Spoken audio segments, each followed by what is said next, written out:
أعوذ بالله من الشيطان الرجيم. بسم الله الرحمن الرحيم. وأنكحوا الأيام منكم والصالحين من عبادكم وإمائكم إن يكونوا فقراء يغنهم الله من فضله واللہ واسع علیم. وَأَنْكِحُوا الْأَيَامَ، اور نکاح کر دیا کرو بیوہ عورتوں کا، منکم جو تم میں سے ہوں، والصالحین اور نیک لوگوں کا، من عبادکم جو تمہارے غلاموں میں ہیں، وَإِمَائِكُمْ اور جو تمہاری لونڈیوں میں ہیں، ان یکونوا فقراء اگر ہوں وہ فقیر محتاج، یغنیہم اللہ من فضلہ غنی کر دے گا، مالدار کر دے گا ان کو اللہ تعالیٰ اپنے فضل و کرم سے، واللہ واسع علیم اور اللہ تعالیٰ انتہائی وسعت والا، علم والا ہے. وہ عورتیں جو مطلقہ ہو جائیں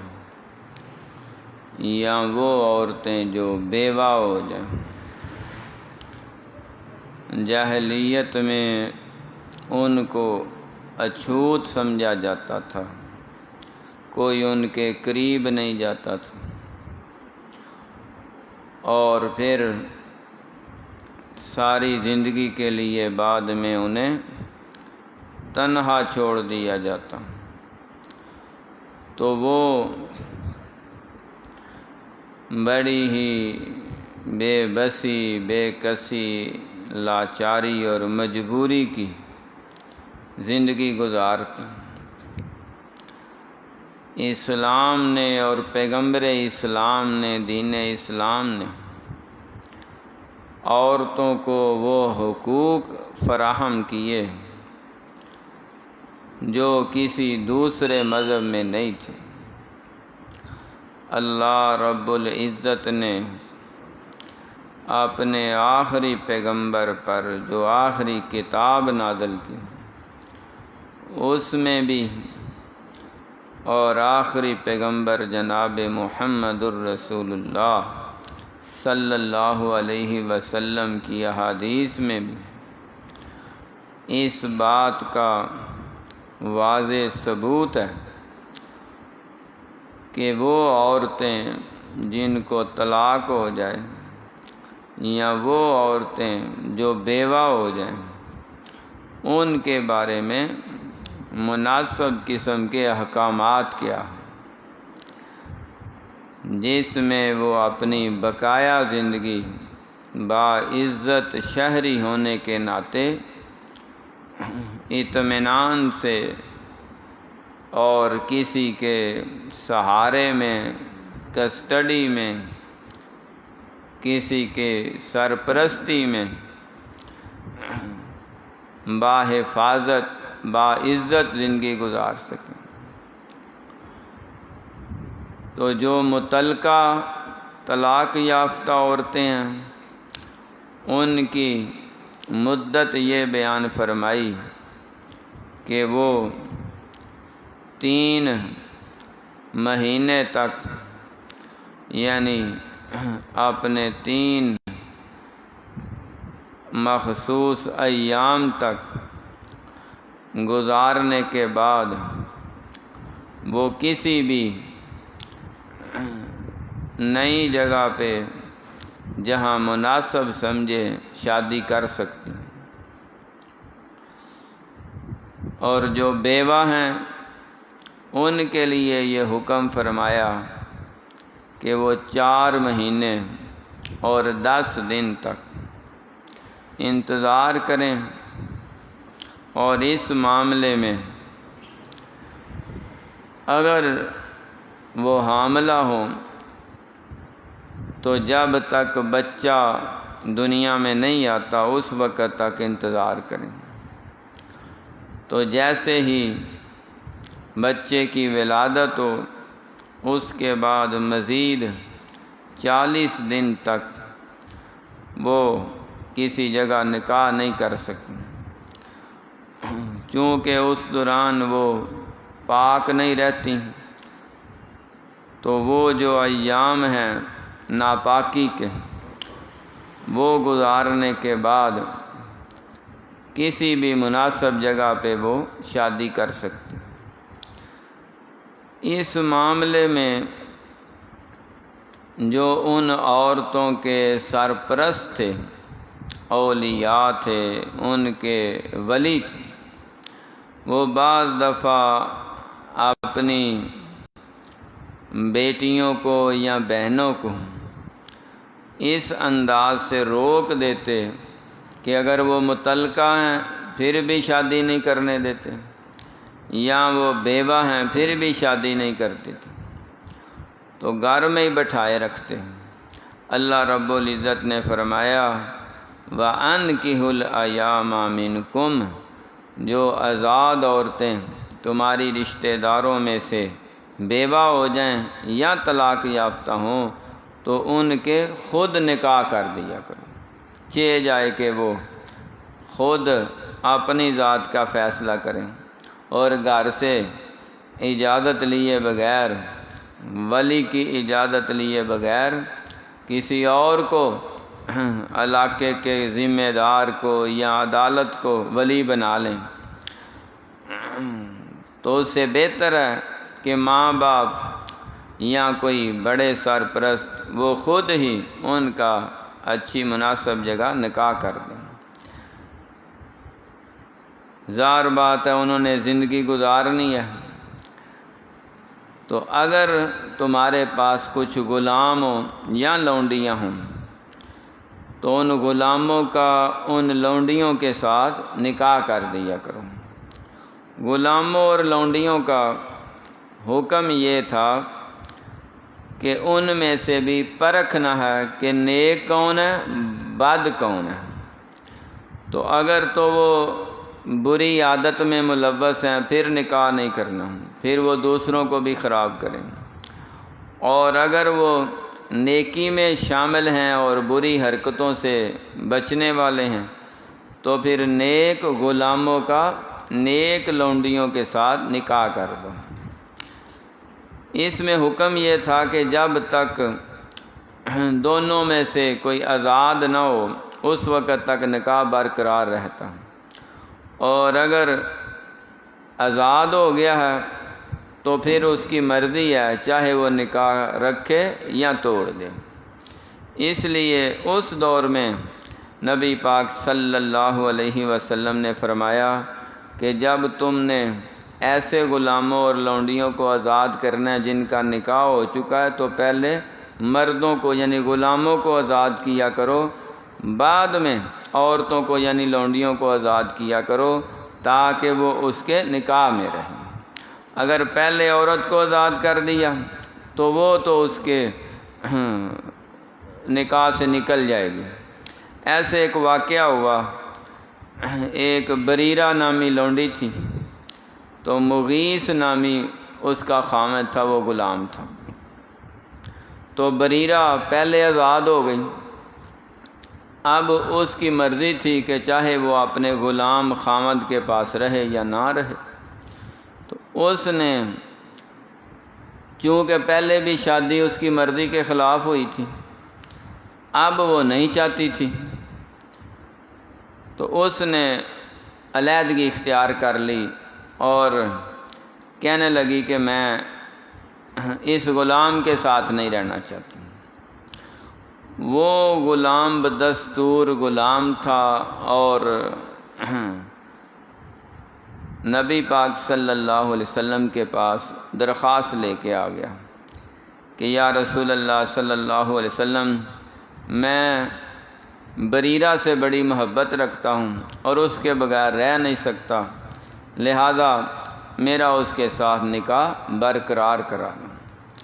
تو آقا علیہ الصلوۃ والسلام نے حضرت بریرہ کو بلایا اور کہا کہ اے بریرہ، تم اپنے خامد کے پاس واپس چلی جاؤ اور نکاح برقرار رکھو۔ تو ممکن ہے کچھ عرصہ بعد وہ بھی آزاد ہو جائے، اگر غلامی اور آزادی ہی اس چیز میں رکاوٹ ہے۔ اس نے کہا نہیں جی، یہ غلامی اور آزادی رکاوٹ نہیں ہے، میں بڑی حسن کی ملکہ ہوں اور وہ جو ہے حبشے کا کالا غلام ہے، تو میں اسے پسند ہی نہیں کرتی۔ تو پسند اور ناپسند کا مسئلہ ہے، زندگی ایسے تو نہیں گزرے گی۔ تو اگر آپ بحیثیت نبی ہونے کے ناطے حکم فرماتے ہیں تو میری جان بھی حاضر ہے، میں اس کے ساتھ رہ لوں گی۔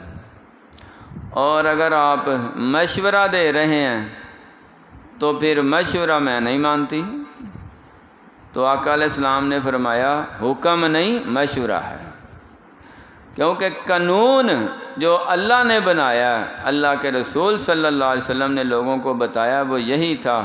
کہ غلام کے نکاح میں آزاد نہیں رہ سکتی۔ تو وہ قانون کے ناطے سے تو نکاح سے نکل گئی تھی، اب وہ آزاد تھی، جہاں چاہے نکاح کرے۔ تو یہاں سے یہ بھی ایک مسئلہ نکلتا ہے کہ عورتوں کو، لڑکیوں کو مجبور نہیں کرنا چاہیے کسی جگہ شادی کے لیے۔ اگر وہ اس میں وہ ویٹو کر دیں یا احتجاج کریں اور کہیں ہم نے یہاں نکاح نہیں کرنا، شادی نہیں کرنی، تو ولی کی بات نہیں مانی جائے گی، عورت کی بات مانی جائے گی جس نے زندگی گزارنی ہے۔ تو نبی پاک صلی اللہ علیہ وآلہ وسلم نے ان کا نکاح فسخ کرا دیا۔ فرمایا تو وہ مغیث نامی جو غلام تھا وہ اس کے پیچھے پیچھے رو رہا تھا اور آوازیں دے رہا تھا، وہ کہتی ہے میں نہیں مانتی۔ تو نبی پاک صلی اللہ علیہ وسلم صحابہ اکرام سے کہہ رہے تھے دیکھو بریرہ کو کتنی اس سے دوری ہے اور مغیث کو کتنی محبت ہے۔ تو یہ اللہ تعالیٰ دلوں میں ڈالنے والے ہیں، اس کے دل میں ہے، اس کے دل میں نہیں ہے۔ تو یہ مغیث بھی صبر کرے، کوئی اور بریرہ تلاش کر لے، مل جائے گی، بڑی دنیا پڑی ہے۔ تو عشق میں بعض لوگ عقل کھو بیٹھتے ہیں، تو عشق میں عقل نہیں کھونی چاہیے، عقل سے بعض دفعہ دور ہو جاتے ہیں اور نقصان کر بیٹھتے ہیں۔ تو ایک حد تک کسی سے محبت، عشق و محبت رکھنا چاہیے، اگر اس میں کامیابی ہو گئی ہے تو ٹھیک ہے، نہیں تو پھر اپنا نقصان کرنا یہ بہت بڑی بیوقوفی، جہالت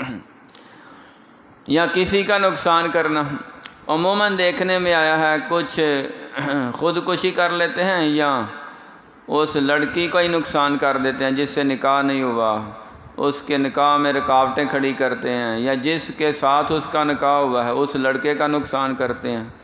عورتوں کے اوپر تیزاب پھینک دیتے ہیں، بھائی نہ میرے کام دی نہ تیرے کام دی۔ تو یہ تو اس سے بھی بڑا جرم ہے۔ تو یہ جرائم کو اپنے گلے نہیں لگانا چاہیے، اپنی قسمت کے اوپر خود صابر و شاکر رہنا چاہیے۔ ممکن ہے تھوڑا صبر کرو، دعا کرو تو اللہ تعالیٰ اس سے بھی بہتر تمہیں عطا کر دیں۔ تو کئی دفعہ ایسے ہوتا ہے کسی بڑے غریب گھرانے کی عورت سے محبت ہو جاتی ہے، یا اس لڑکی کو کسی امیر گھرانے سے محبت ہو جاتی ہے، یا اس کے علاوہ بھی ہوتا ہے کہ لڑکا غریب ہو، لڑکی بڑی امیر ہو، تو وہ اس سے محبت ہو جاتی ہے۔ بعض دفعہ لڑکا کسی اور کلر کا ہو، وہ بلیک اینڈ وائٹ ہو اور وہ ساری وائٹ ہو، تو یہ ہو جاتا ہے۔ اس میں جو ذمہ دار لوگ ہیں انہیں اپنا کردار ادا کرنا چاہیے اور نوجوانوں کو سمجھانا چاہیے، ان کا برین واش کرنا چاہیے، بلکہ پہلے سے انہیں آگاہ کرنا چاہیے کہ جیسے ہی وہ بلوغت میں پہنچے، خصوصاً لڑکیوں کو، بیٹیوں کو، بہنوں کو، کہ تم نے اگر کسی سے محبت بھی کرنی ہے تو اس کے اندر یہ شرائط پائی جائیں۔ یہ نہیں ہے کہ جس کو دیکھا بس محبت شروع ہو گئی، عشق شروع ہو گیا، ایسے نہیں ہے۔ جس نے بھی ہنس کے 2-4 باتیں کی یا اس کے ساتھ تھوڑی سی لفٹ کرائی اور جناب یہ بیٹھ، نہیں، ایسا نہیں ہے، بلکہ اپنے خاندان کو، اپنے بڑوں کی عزت کو، اپنے وقار کو، اپنے منصب کو اور اپنی حیثیت کو دیکھ کے اپنے لیول کے کسی بندے سے عشق و محبت کرنا چاہیے، اور اس کو بھی اگر اپنی زندگی کا ساتھی بنانا ہے تو ماں باپ کی اجازت سے اور ماں باپ کی مرضی اور رضا سے، کیونکہ اللہ کی رضا بھی ماں باپ کی رضا میں ہے، اور اگر ماں باپ کی مرضی کے بغیر گھر سے جدا ہو کے عدالت میں کورٹ میرج کر لی تو وہ شادی تو ہو جائے گی لیکن ماں باپ ناراض ہو جائیں گے، اللہ کی رضا نہیں رہے گی، وہ ان کو ساری عمر ماں باپ کی نافرمانی کا گناہ ہوتا رہے گا۔ تو اس معاملے میں ایک طرف وہ اپنی زندگی بسا رہے ہیں اور دوسری طرف ماں باپ کو ناراض کر رہے ہیں۔ تو اس آیت میں فرمایا گیا ہے کہ ماں باپ کو بھی ضد نہیں لگانی چاہیے۔ اگر کہیں بچوں نے، بیٹے نے یا بیٹی نے اپنی پسند کی کوئی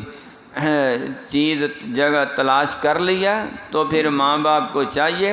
کہ وہ اچھے طریقے سے، مناسب طریقے سے ان کی شادی کر دیں، یہی بہتر ہے۔ ہاں، پہلے اگر نہیں سمجھتے تو انہیں سمجھائیں، اگر وہ نہیں سمجھتے تو بار بار سمجھائیں، پھر بھی ضد پہ اڑے ہوئے ہیں تو ماں باپ کو چاہیے کہ بجائے انہیں عدالت میں بھیجنے کے گھر میں کا معاملہ گھر میں ہی حل کر لیں، اپنی بھی عزت بچ جائے گی، بچوں کی بھی عزت بچ جائے گی اور معاملہ بھی کلیئر ہو جائے گا۔ اس دوران چند ایک چیزیں جن کو ماں باپ مناسب نہیں سمجھتے، مثلاً وہ سمجھتے ہیں ہماری بیٹی مالدار ہے اور جس لڑکے سے اس کو پیار ہوا ہے وہ تو غریب ہے، تو اللہ تعالیٰ فرماتے ہیں ان یکونوا فقراء یغنہم اللہ من فضلہ، اگر وہ دونوں غریب ہیں یا دونوں میں سے ایک ہے تو اللہ تعالیٰ ممکن ہے اسے بھی مالدار کر دے۔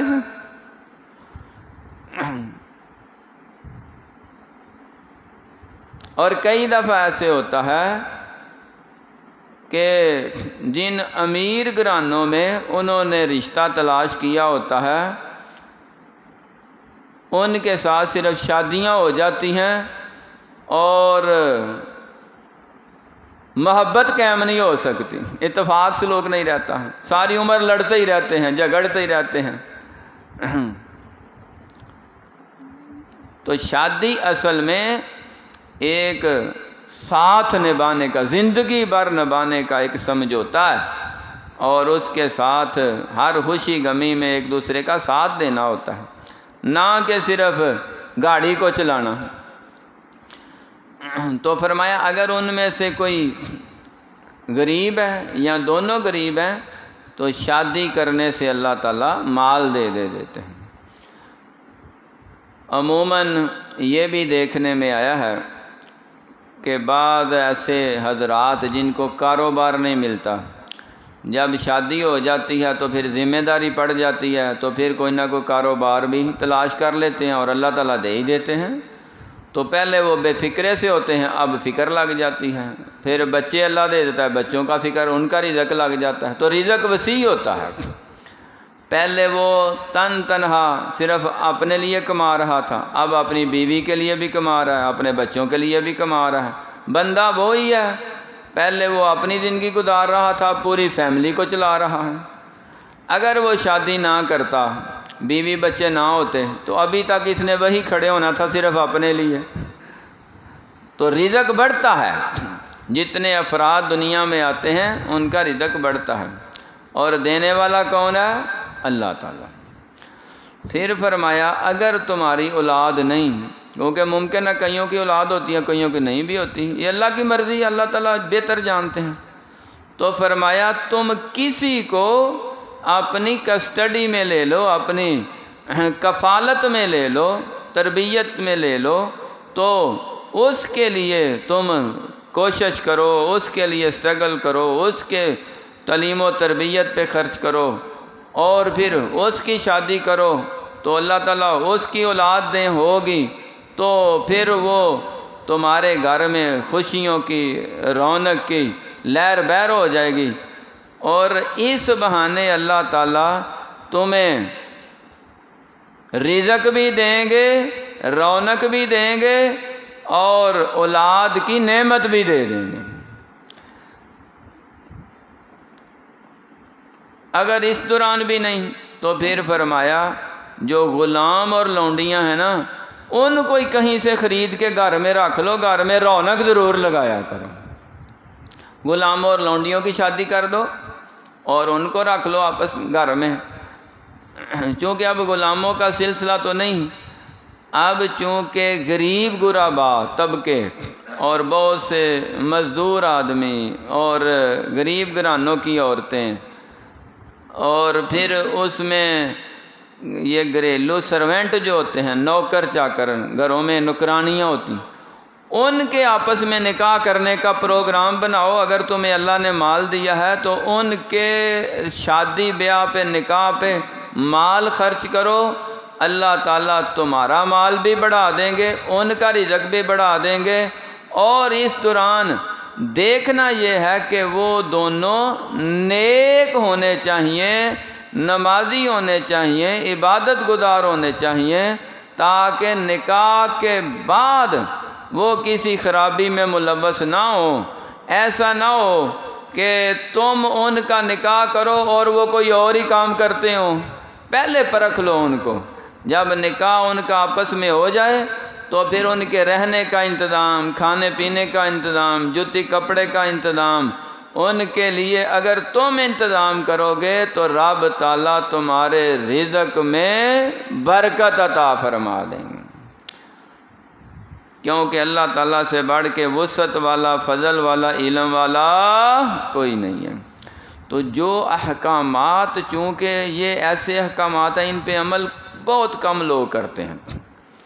جیسے کسی غریب آدمی کا نکاح کر دی، کسی غریب بچی کے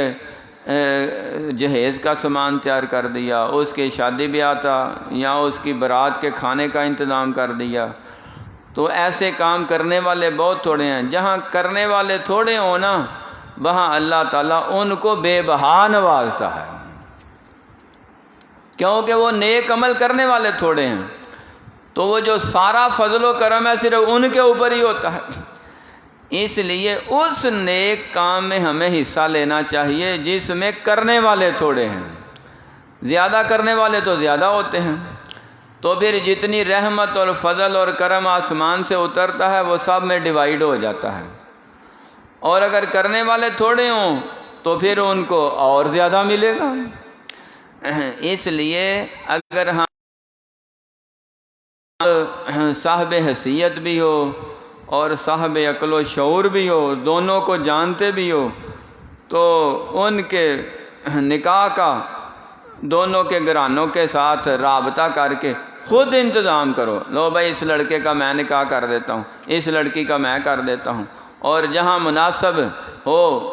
وہاں انتظام کر کے کچھ اپنے لوگ، کچھ ان کے بلا کے ایک تقریب مہیا کر کے، ایک محفل برپا کر کے، کھانے کا انتظام کر کے، ان کے تحفے تحائف کا انتظام کر کے، تو پھر ایک بہترین مجلس سجا کے دیکھو تو صحیح، تمہیں وہ خوشی نصیب ہوگی جو اپنی شادی پہ بھی خوشی نصیب نہیں۔ یہ ایسی خوشیاں ہیں جو وہی جانتا ہے جو عمل کرنے والا ہے۔ وَأَنكِحُوا الْأَيَامَ مِنكُمْ، اور نکاح کر دیا کرو بیوہ عورتوں کا اپنے میں سے، وَالصَّالِحِينَ، اور نیک لوگوں کا، مِنْ عِبَادِكُمْ، اپنے غلاموں میں سے، وَإِمَائِكُمْ، اور اپنی لونڈیوں میں سے، ان یکونوا فقراء، اگر وہ فقیر ہوں، اگر وہ محتاج ہوں، یغنہم اللہ، مالدار کر دے گا ان کو اللہ تعالیٰ، من فضلہ، اپنے فضل و کرم سے، واللہ واسع علیم، اور اللہ تعالیٰ وسعت والا، علم والا ہے۔ صدق اللہ العظیم۔